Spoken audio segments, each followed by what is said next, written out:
అందరికీ నమస్తే. నేను మీ వంశీకృష్ణ. కేఎస్ఎస్ తెలుగు టైమ్స్కి స్వాగతం.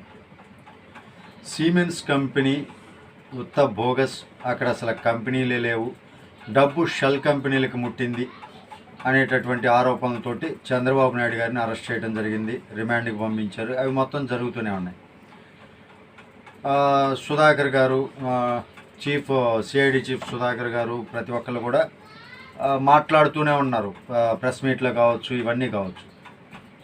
కానీ ఈరోజు ఏదైతే సుమన్ బోస్ గారు, సిమెన్స్ ఒకప్పుడు ఎండి, అంటే మన ఇండియాకి ఎండిగా చేసినటువంటి వ్యక్తి, చంద్రబాబు నాయుడు గారు ఏదైతే ఒప్పందం కుదుర్చుకున్నారో ఆ ఒప్పంద సమయంలో ఎండిగా పనిచేసినటువంటి వ్యక్తి ఇంటర్వ్యూ ఇవ్వటం జరిగింది.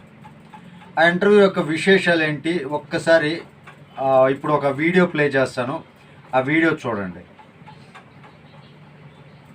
Let me give you a little background of this project. What's the reason of these projects? The reason of this project is twofold. One is industry downwards, the country downwards, state downwards, and there is a company upwards. What's the benefit for the company? Why would a company do such a project? Now, when Andhra Pradesh, for example, got bifurcated in 2014-15, the brief to us was that this part of the state has been primarily an agricultural state. When you're an agricultural state, unlike the other part of the state, where IT had by then got established in a big way, it was a primarily agricultural state. Now, when you say industrial infrastructure, it is not about building roads and building corridors and building industrial lands. It's also about building the people who are going to work in that industry. You can't have an industrial infrastructure without people being ready in this state. And for an agricultural infrastructure state, this is an impossible task of impossibility. And that is what the vision of the state government was, which was told to us, based on which we did a market research, we found out the gaps, we aligned with the state government's industrial policy, and the entire scope of the project was decided. Based on the decision of the scope of the project, this project was designed to not just address the high end of the engineering skills, but also the mid-range and the low end of the skills. In the parlance of industry, it is called the white collar, blue collar, grey collar, and rust collar workforce. And that's the reason why there are center of excellences, there are technical skill development institutes, and so on and so forth. Established over 40 locations. Initially it was 36, it was extended without any change of any additional payment. It was extended over 40 locations, where over 200 plus labs have been set up. These centers span over 250,000 square feet and more. I don't know the latest numbers. And till 2021, 213,000 students have been trained, certified, and all their details are available in the system. In 2021, so the contract was to build, operate, and transfer. Build, then operate for 2 years, handhold for 1 year, and then transfer this at the end to the government. All of the phase has been completed. In fact, it took more than 3 years, not thanks to COVID. The center was additionally run. Handover wasn't possible. And in 2021, these centers were handed over.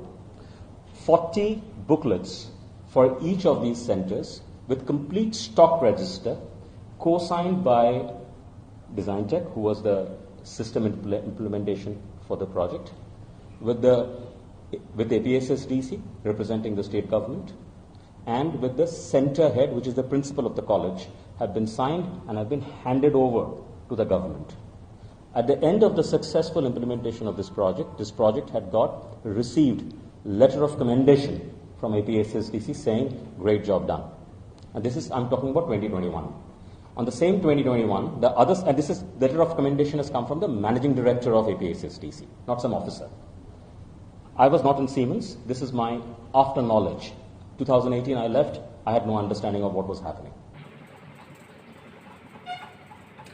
చూశారు కదా, siemens company అనేది ఎలాంటి fraud చేయలేదు. ఏదైతే చేస్తున్నారో తప్పుడు ఆరోపణలు, ఆ తప్పుడు ఆరోపణలన్నీ కూడా అబద్ధం అని చెప్పి ఆయన చెప్పడం జరిగింది. అంతేకాదు, ఇంకా ఆయన మాటలు ఇంకా కొన్ని వినండి. ఇంకొక క్లిప్పింగ్ పే చేస్తాను. On the same 2021, there's another side of APSSDC, which, for reasons unknown, and I would be very curious to know what was the internal trigger that while the managing director is giving a letter of commendation based on successful handover and successful completion of this project, would somebody want and come and do an investigation which never ever did a single visit of any of these centers and did any single verification of this project and said this project is bogus, based on which an FIR was launched and rest is history. You all know what has happened. This is a big mystery because it's pretty much like the analogy that I want to give is that you are investigating how a murder was done, how a person has been killed, etc., etc. When the person who is supposed to be murdered is actually standing out over there. The person is actually standing out over there and you are investigating how he was murdered, where is the weapon, etc. It intrigues me. I'm not a lawyer. I'm a professional. But it intrigues me that without even first, there's an Aesop fable that if the crow says that your ear has been taken, the first thing that you should do is put your hand on the ear and see if your ear has been taken. Don't run after the crow. This is something we have learned in the schools. Why something as basic as this was not done before these charges were riled up to say that this project is a bogus project, sham project, and then allegations, wildest allegations I can't even imagine, have been filed upon me and other people, and rest is all up to you. విన్నారా? 2021లో వీళ్ళే certify చేశారు అద్భుతంగా ఉందని, మరలా వీళ్ళే కేసులు పెట్టారు. అంటే ఆయన చెప్తున్న ఒక లాజిక్ ఏంటంటే, ఆయన ఒక ఎగ్జాంపుల్గా కూడా వివరించారు. ఒక వ్యక్తిని చంపేశాడు అని చెప్పి ఒకళ్ళపైన కేసు పెడతారు. ఇక్కడ ఈ వ్యక్తి వీళ్ళెదురుగానే బతికుంటాడు, అయినా సరే ఆ వ్యక్తిని కేసు పెట్టేసి అరెస్ట్ చేస్తారు. అంటే బతికున్న వ్యక్తిని చనిపోయినట్టుగా, చంపేసినట్టుగా క్రియేట్ చేసి అరెస్ట్ చేశారు అన్నట్లుగా ఎగ్జాంపుల్ చెప్పారు. అంటే స్కిల్ డెవలప్మెంట్ ప్రాజెక్ట్ అనేది అక్కడ బతికే ఉంది, ఇంకా అక్కడ ఆధారాలు కనపడుతున్నాయి. అసలు అక్కడ ఉన్నటువంటి సెంటర్స్ విజిట్ చేస్తే ప్రతి ఒక్క పరికరము కూడా మొత్తం అన్నీ కూడా అక్కడ లైవ్లో ఉన్నాయి. 2,13,000 మంది ఏదైతే స్కిల్ డెవలప్మెంట్లో తీసుకున్నారో వాళ్ళందరూ భవిష్యత్తు పాడైపోతుంది. నేను మొత్తం పూర్తి ఇంటర్వ్యూ విన్నాను, మీకు కొన్ని ఎగ్జాంపుల్స్ మాత్రం 2 క్లిప్పింగ్స్ ప్లే చేశాను. ప్రతి ఒక్కటి లైవ్లో ఉండగా మీకు చేతులెత్తి దండం పెడతాను, వాళ్ళ పిల్లల భవిష్యత్తు పాడు చేయొద్దు. ఆయన పూర్తి ఇంటర్వ్యూలో ఆయన చెప్పినటువంటి మాటలు. సుమన్ బోస్ గారు ఎవరండి? సుమన్ బోస్ గారు ఎవరు? ఇంకొకటి ఏంటంటే, ఆయన పత్రికల సమావేశంలో మాట్లాడేటప్పుడు ఒక అతను అడిగాడు, 25 కోట్లు ఆఫర్ చేశారు, మీరు అబద్ధం చెప్పండి, ఇతని కేసు నిజమే అని చెప్పి ఒప్పుకోండి అని చెప్పి 25 కోట్లు ఆఫర్ చేశారంటే, అవన్నీ నేను పబ్లిక్గా చెప్పకూడదు, నా స్మైలే దీనికి సమాధానం చెప్తున్నాను ఒక చిన్న చిరునవ్వుతోటి పక్క తప్పుకున్నారు. అంటే అక్కడ ఇది కూడా బెదిరింపులు జరిగినాయి అనే కదా అర్థం. ఒక తప్పుడు కేసు పెట్టడానికి నిరాధారమైనటువంటి కేసులో ఇన్ని రకాలైనటువంటి అబద్ధాలు. మొట్టమొదట పివి రమేష్ గారి స్టేట్మెంట్ ఆధారంగా తీసుకున్నామన్నారు. పివి రమేష్ గారు బయటకు వచ్చిన తర్వాత మాకు సిమెంట్స్ కంపెనీ నుంచి మెయిల్ వచ్చింది, మేము ఎలాంటి అగ్రిమెంట్లు చేసుకోలేదని మెయిల్ వచ్చింది అన్నారు. పోనీ ఇప్పటి వరకు కూడా ఆ మెయిల్ అనేది పబ్లిక్ చేయాల.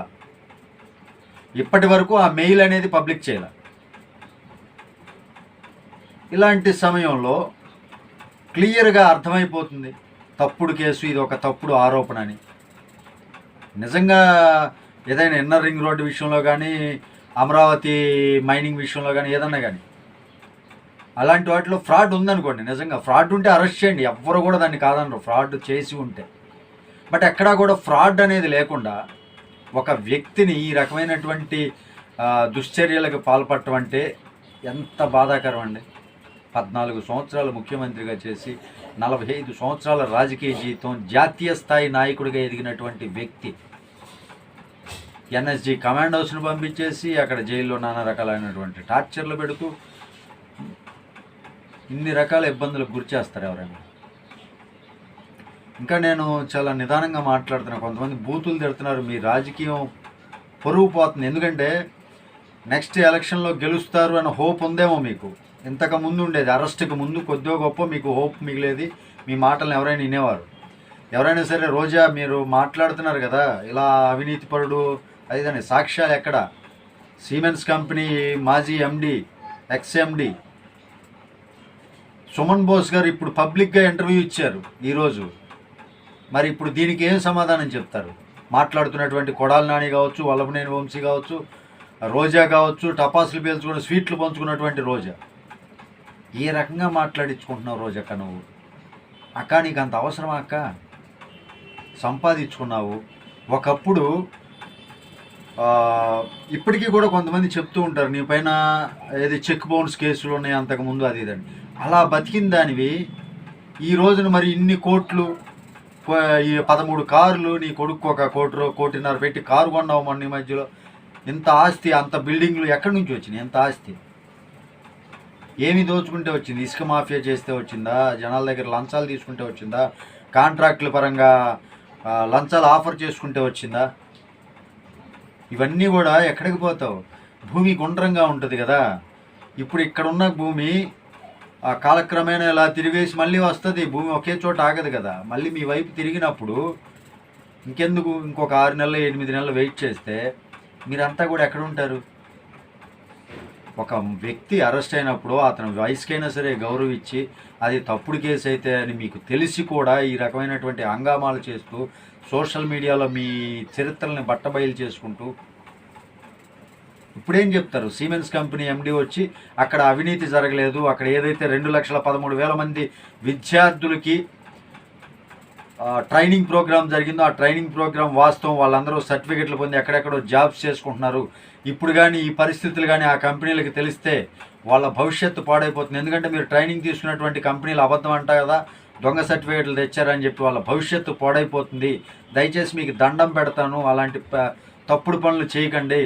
కంపెనీ అనేది రియల్గా ఉంది, మీరు అసలు విజిట్ చేయలేదు, విజిట్ చేయకుండా సాక్ష్యాధారాలు చూడకుండా స్కిల్ డెవలప్మెంట్ కంపెనీ అనేది బోగస్ అని ఎలా చెప్తారు అని సిమెన్స్ మాజీ ఎండి సుమన్ బోస్ గారు ఆ రకంగా ప్రెస్ మీట్లో చెప్తే ఇప్పుడు మరి మీరు ఎక్కడ పెట్టుకుంటారు తలకాయలు? ఇప్పుడు ఎవరిది అబద్ధం ఇక్కడ క్లియర్గా కనపట్టలేదా? ఇది ఒక రాజకీయపూరితమైనటువంటి కక్షపూరితమైనటువంటి అరెస్టులకి తెగబడ్డారు అని. ఇప్పటి వరకు కొద్దో గొప్ప ఇలా చంద్రబాబు నాయుడు గారు తప్పు చేశారేమో అనుమానించే వాళ్ళు కూడా ఇప్పుడు ఈ మీటింగ్ తర్వాత ఎండ తర్వాత క్లియర్గా అర్థమైపోతుంది కదా, రాజకీయ నాయకుడు చంద్రబాబు నాయుడు గారు నిప్పు అని. తెలుసుకోండి ప్రజలారా, మీరు కూడా ఒకటి అర్థం చేసుకోండి. ఎవరు తప్పు చేశారు, ఎవరు తప్పు చేయలేదు అర్థం చేసుకొని మన రాష్ట్ర అభివృద్ధికి ఎవరు కావాలి నెక్స్ట్ రాబోయే రోజుల్లో అనేది మీరు కూడా సక్రమంగా మీ ఓన్గా డెసిషన్స్ తీసుకొని నోటుకి అమ్ముడు పోకుండా నిజాయితీగా ఏ రాజకీయ నాయకుడు అయితే మనకి పని చేస్తాడో, ఏ రాజకీయ నాయకుడు వల్ల అయితే మన రాష్ట్రం అభివృద్ధి జరుగుతుందో అది ఆలోచించి మీ ఓటుని వినియోగించుకుంటారని ఆశిస్తూ జై హింద్.